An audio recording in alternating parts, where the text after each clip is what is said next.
And welcome to the Watchman. Well, folks, we finally have it. Peace in our time. Or not.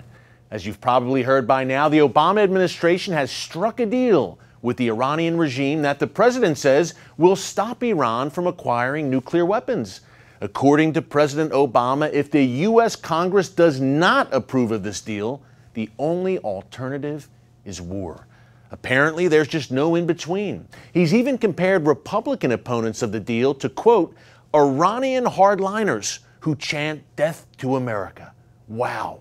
So what the president is basically saying is that if you disagree with the Iran nuclear deal, you're a warmongering fanatic. That's apparently his idea of a respectful and frank debate on important issues.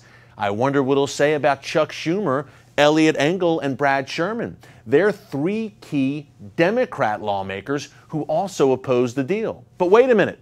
All three of them are Jewish. And President Obama is already hinting in speeches that the pro-Israel lobby here in Washington and unnamed donors have powerful sway over decisions made on Capitol Hill. Elliot Abrams, a former diplomat who worked under 3 U.S. presidents, wrote recently, the basic idea is simple. To oppose the president's Iran deal means you want war with Iran. You are an Israeli agent. You are in the pay of Jewish donors, and you are abandoning the best interests of the United States. So that's where we're at. Why is this deal with Iran so catastrophically bad for America, Israel, and our Arab allies in the Middle East? Here's a few key points.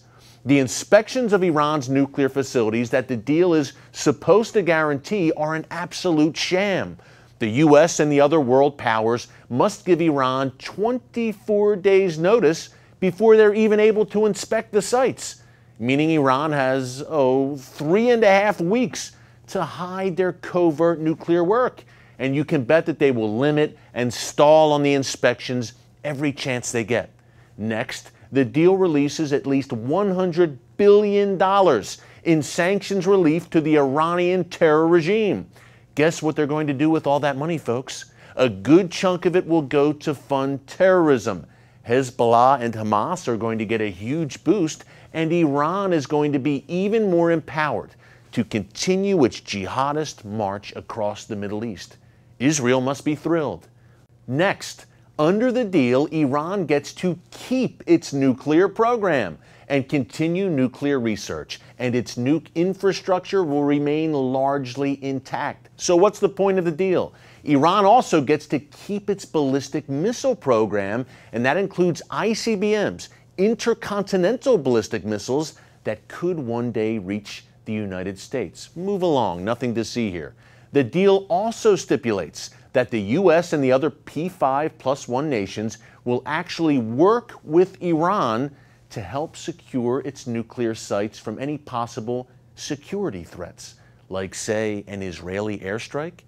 Folks, this means that the Obama administration, this is very important, has put America in a position where we are now playing bodyguard for Iran, the world's #1 terrorist regime, while we abandon Israel, our greatest ally. You know, I read the Bible every day, and one key takeaway comes from the book of Genesis, where God Almighty says of Israel, I will bless those who bless you and curse those who curse you. Folks, President Obama is putting us in a very dangerous position. By the way, I've told you what Iran gets from the deal, but what about us? Did America actually get anything out of it after all this trouble? Well, no. We got a bunch of empty promises from Iran's leaders who have a well-documented history of lying, cheating, and terror. And we got more chance of death to America in Tehran. One thing we didn't get was the release of 4 American hostages, American citizens, who are being held in Iranian jails as we speak. That includes Pastor Saeed Abedini, a brave Iranian American who we've told you about here on CBN News. He's languishing, as we speak, in an Iranian prison for refusing to renounce Jesus. Yet the Obama administration apparently just couldn't secure his release as part of this deal. It's just one more reason this Iran deal, and I don't say this lightly, is an abomination. It's going to spark a Middle East nuclear arms race with the Saudis, Egyptians, Turks, and whoever else all driving to acquire the bomb. And it is going to lead to war. You know, when British Prime Minister Neville Chamberlain reached his infamous peace deal with Hitler in 1938, Winston Churchill told him, "You were given the choice between war and dishonor. You chose dishonor, and you will have war." Ladies and gentlemen, it's 1938 all over again. History repeats itself, and the West learns nothing. And this time, there's nuclear weapons involved. Fasten your seatbelts and stay in prayer, because we are in for a bumpy ride. I recently sat down with Sarah Stern, president and founder of the Endowment for Middle East Truth, to talk more about this Iran deal. Take a look. And here to talk more about the disastrous Iran deal is our good friend Sarah Stern. Sarah is the president and founder of a great organization called the Endowment for Middle East Truth, or EMET. You can find it at emetonline.org. Check it out. Sarah, great to have you back with us as always. Thank you so much, Eric. It's a pleasure to be here. Yeah, so, you know, we have this deal, and we have now the whole fight on Capitol Hill, which you're involved in, and you're constantly on the Hill talking to congressmen, talking to senators. What's the latest? What's your view from the Hill on this deal and its chances of going through? The chances are very large that they're going to go through, but we still have to fight this, and we do have a fighting chance. And the truth is that the more Americans know about this, according to the recent polling, the more upset they are. 2-to-1 Americans have registered dissatisfaction with this deal, and they do feel what a number. I mean, yes, 2-to-1. 2-to-1, and that is why President Obama has been so hell-bent on not allowing people to see some of these secret annexes and not to know the fine print. A lot of this stuff has been buried in legalese. After a decade or so, this deal pretty much runs out, and Iran is free to continue their nuclear work. And that's if they abide by the agreement. But after this 20-year track record, they have never been shown to abide by the agreement. In fact, Qasem Soleimani, who is the shadow general of Hezbollah and Hamas, who's been a no-fly, he's already gone to Russia, and he's the Iranian general, big heavy hitter, maybe the most powerful man in the Middle East in many ways. That's right. And he's supposed to be a no-fly list, and he's already started flying around the continent to negotiate an arms deal with Russia. And he is a terrorist. He's a terrorist. He's a terrorist. And he's meeting with Putin, etc., in Moscow. Sarah, tell us, I know you're concerned about it, we're going to see over $100 billion in sanctions relief awarded to the Iranian regime. That's right. Tell us your fears about that. Even if just a 10% of this $100 billion goes to Hamas and Hezbollah, that is a heck of a lot of money. That's a lot of money. A lot of rockets, a lot of missiles, a lot of rockets. They could guns, bombs. That's right. They could do a tremendous amount of damage with that. And we know that 20% of the Iranian budget has always gone to their paramilitary. So this is going to be lethal, and there are so many Hezbollah cells in this country, and especially under our southern border in South America. Iran absolutely has spread its tentacles in the Western Hemisphere, including through its proxy, Hezbollah. So what do you think going forward, Sarah? I mean, it looks like President Obama is going to stop at nothing to push this deal through. Right. And the language has gotten increasingly more hostile towards Prime Minister Netanyahu and towards the Jewish state, and he's making it seem like it's either this deal or war, this binary equation, or you are a proud, patriotic American, or you are taking your orders from a foreign power. And that is horrible because they hate us. We are the great Satan. They had a Death to America rally right after they signed the deal, and Khomeini said this will not change our attitude towards the evil, arrogant, great Satan. That says it all. Israel is the little Satan, America is the great Satan. Any last words? You want to say something else? Yes, we are. I'm working with a wonderful man called Ken Stretham, whose brother Robert was killed. He was a Navy SEAL, and he was killed by Hezbollah. By Hezbollah in TWA Flight 485. His brother is going to be on the Hill with me, and he's trying to reach into every Democratic office that hasn't taken a position yet. And we are going to have a press conference on September 8th, and he is going to call out which members of Congress refuse to meet with him. This is excellent. We can find all the details on emetonline.org. Yes. Folks, check it out, emetonline.org. You see the URL on your screen. I encourage you to support the important work of Sarah and Emet. Sarah, thank you so much. We'll see you again soon. Thank you so much. They're the original Islamic terrorist group. They spawned Al-Qaeda and Hamas. They're America's next great enemy, and they're in your backyard. If you want to understand the war on terror, you must first understand the Muslim Brotherhood. Pick up my new book, The Brotherhood, America's Next Great Enemy. Available at Amazon.com, Barnes & Noble, and wherever books are sold from coast to coast. And welcome back. One of the groups most affected by ISIS's rampage across Iraq is the country's ancient Christian community. Iraqi Christians have been massacred and forced from their homes by ISIS jihadists. But one Iraqi pastor is standing his ground in the face of the threats and spreading the gospel through Iraq's airwaves. He's an amazing man. Watch this. Iraq is considered one of the most dangerous countries in the world for Christians. Some 2/3 of its once large Christian population have fled the country in the past 12 years alone. And even in cities not controlled by ISIS, like Baghdad, Islamic jihadists have placed a bullseye on the backs of believers in Jesus. Most of Baghdad's Christians have fled the endless violence. But one Iraqi pastor has not only stayed behind, he's leading Iraq's first Christian radio station. When we started this project, it was a pioneering project. No one ever applied for a radio station in the history of Iraq, especially a Christian radio station. Pastor Maher Fawad leads Baghdad's New Testament Baptist Church. He told CBN News that he founded 102.9 FM in Baghdad a decade ago to reach Iraqis with the gospel. During the time, violence was a major problem in Baghdad, with the sounds of explosions and car bombs. And out of all these radio stations that broadcasted violence and negative news, our radio station appeared broadcasting the gospel and the good news of Jesus Christ. Since then, the violence has not stopped, and neither has Pastor Maher. The station's daily programming now reaches up to 8 million people in and around Baghdad. I pray publicly on our radio station so all the Iraqis will hear it. Not only Christians, but also Muslims call us live on the air requesting that we pray for them. His bold stance has brought countless death threats, and with ISIS declaring an all-out war on Christians, things have only become more dangerous. The situation here in Baghdad is not only bad, it's very bad.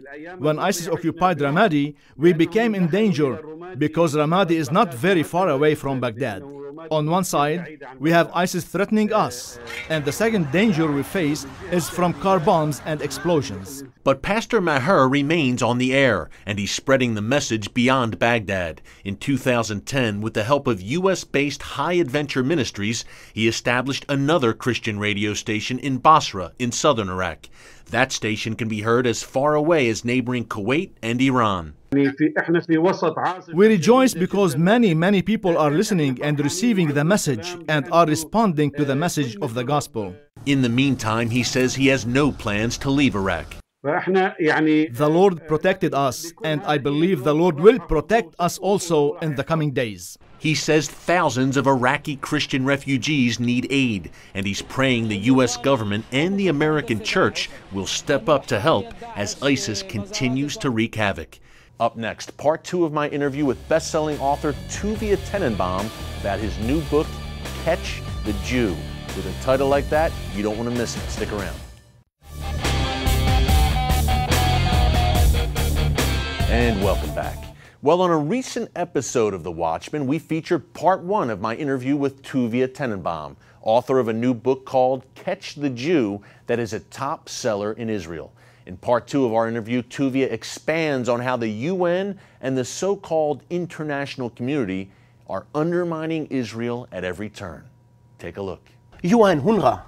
You know, UNRWA is UNRWA, the UN, UNRWA, yeah, the yeah. UN Agency for Palestinian Refugees, Yes, whatever. yes.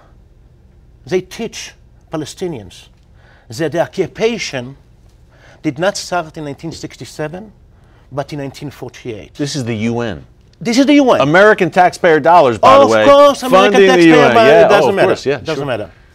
And it shows the ridiculousness even of America, like agencies like USAID, that you will never read about what the Americans are doing there. For example, there is a village of 5 houses, little houses. At the entrance to the village, there is a road, 6-lane road to this village. I asked the Arabs, why do you have 6 lanes? So all these Americans, they like to build big roads. Total waste of money. First of all, it's amazing how you were able to secure these interviews. That's a whole other story for another show, how you were able to get these interviews and get these people to talk to you. But number 2, Tuvia, we can't go without discussing the Muslim Palestinian aspect of the book, where you have people who are saying the temple never existed. Of course. The total denial of any Jewish presence in the Jewish homeland. And you're talking about leaders who are, the other thing in the book is not just European, it's also infiltrated into the elite and the government officials of the PLO. Yeah, this is and government of the officials that you're sitting government with. officials, you know, and some of them, like Jibril Rajoub, Yeah. you know, was the spy master and still of Palestine. Yeah. And what's interesting about him is that he did not catch that I'm Jewish. The spy master, this was amazing. The spy master. The spy master of Palestine. You know, but he's very smart, extremely smart. I mean, the reason why I didn't catch it because, you know, I did come from Germany. Sure. And I speak Arabic. Sure. You know, so Okay. and my Oh, English nice. accent is not an American English accent. Right. So it's all confused. Sure. And it's all based on trust over there. Yeah. So what is interesting, and he is the Israelis. Jibril Rajoub gave him a Hebrew name. You know, because they thought he's like so close to us. Yeah. They call him, instead of Jibril, they call him Gabi, Oh, for wow. example. You know, and still, Yeah. you know. And he said to me, once he trusted me, that if Hitler came out of his grave and looked at the Jews, he would be shocked. Because even Hitler didn't know how bad the Jews are. Wow. This is what you're talking about, the most moderates. These are But Israel's partner for peace, This is partners of according peace. to But the guess Obama what? administration. But guess what? Well, sometimes when I talk to them, I give you an example. I went to And you gain their trust. Yeah, I That's went what's to an Arab fascinating. They village. opened up to you. Yeah, I went to an Arab village, like in a Bedouin village or whatever, and you see there Aziz, you know, the Muslim guy, and he Yeah. sings the songs in English. It's in the desert. He sings the song in English, and he sings about the Jews who destroyed the village and took and unplanted the trees, you know, felled the trees, you know. And I'm going to me, Aziz, you hardly speak English. Since when are you so good in composing English music and English words? And by the way, Aziz, I say to him, we are in the desert. There was no trees here. There are no trees here now. There was never trees there before.